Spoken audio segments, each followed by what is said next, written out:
বিসমিল্লাহির রহমানির রহিম।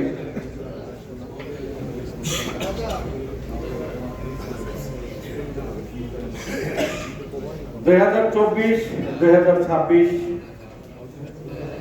আসন্ন ঢাকা কাস্টম এজেন্ট অ্যাসোসিয়েশন নির্বাচনের আজকের এই মত বিনিময় সভার সম্মানিত সভাপতি, সম্মানিত আয়োজক এবং আমার ডায়েটে যারা আছেন সবাই আমাদের শ্রদ্ধ ব্যক্তি এবং সামনে যারা আছেন সবাই আমার বড় ভাই, ছোট ভাই এবং বন্ধুগণ, সবাইকে আমি অ্যাড্রেস করলাম না এই জন্য সময় সংক্ষিপ্ত।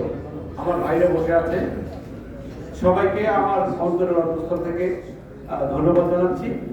আমরা সবাই অনেকদিন পরে একাত্রিত হয়েছি। এই জন্য আমি শুধু দুই একটা কথা বলবো।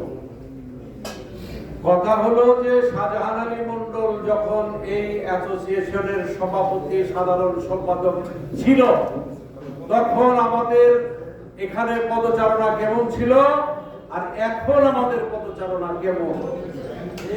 অতএব কথা একদম শাহজাহান আলী মন্ডলকে সভাপতি হিসাবে আমরা দেখব এবং আমরা নির্বাচিত করব, এই আশা সবার কাছে রাখছি।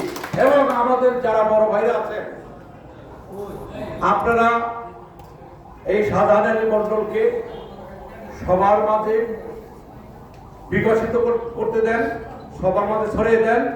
আমাদের কিছু কিছু লোক, কিছু না 2-4 জন লোক এই বৃহত্তর ময়মনসিংহটাকে এমন ভাবে বেঁকে ফেলতেছে, বলে শাহজাহান আলী মন্ডলের এই দোষ, শাহজাহান আলী মন্ডলের ওই দোষ।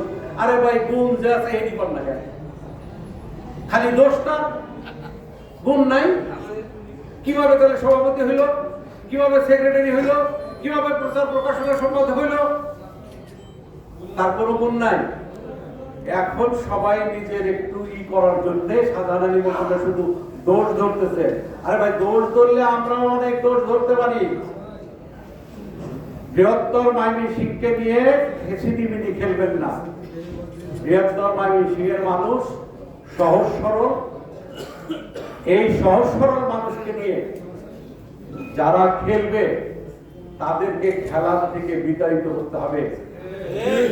এবং আগামী দিনে বৃহত্তর ময়মনসিংহ এই অ্যাসোসিয়েশনে নেতৃত্ব দিবে, এই আশা ব্যক্ত করে সবার সুস্বাস্থ্য কামনা করে আমি আমার সংক্ষিপ্ত বক্তব্য শেষ করছি। আসসালামু আলাইকুম ওয়া রাহমাতুল্লাহ।